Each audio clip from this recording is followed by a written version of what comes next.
Welcome to another edition of Condo Corner. I'm your host, Van Smith, and today we'll be talking about condominium noise complaints and compliance tips for property managers.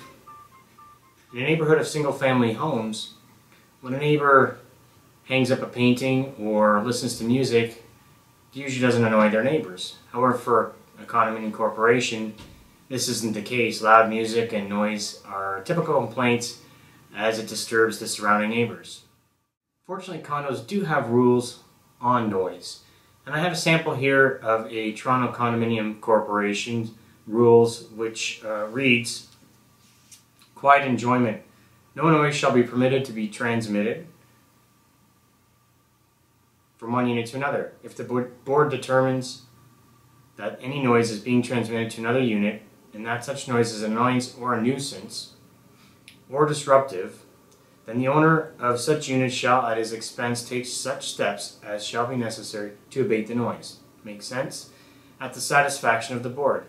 If the owner of such unit fails to abate the noise, the board shall take such steps as it deems necessary to abate the noise, and the owner shall be liable to the corporation for all expenses hereby incurred abating the noise, including solicitor's fees.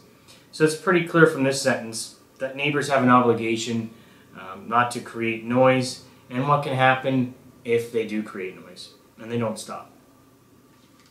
Today I'm going to share a tip with all of you managers for these noise complaints where there's a continuance of noise and you've already tried unsuccessfully to get them to stop through telephone calls and through violation notices. I'll do a little demonstration now on dealing with the situation, and I'll do a step-by-step. The first step in dealing with this is to first grab a pair of scissors, your office scissors, standard variety typically work, or a pair of utility scissors will work for this.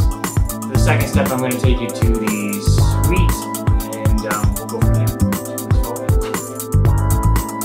So the first thing you're going to want to do is bring with you a pair of utility scissors or office scissors. These are just for my office, fairly sharp.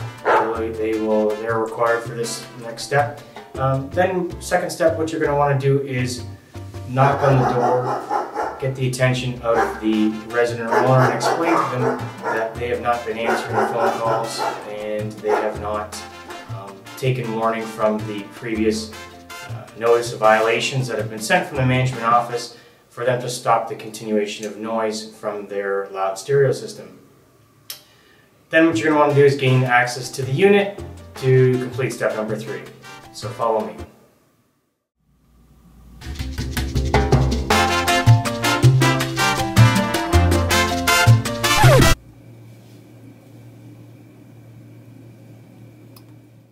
Once you have completed this third step, the abatement is now complete and you can return the plug into the homeowner's unit file back at your office, and your file is now closed.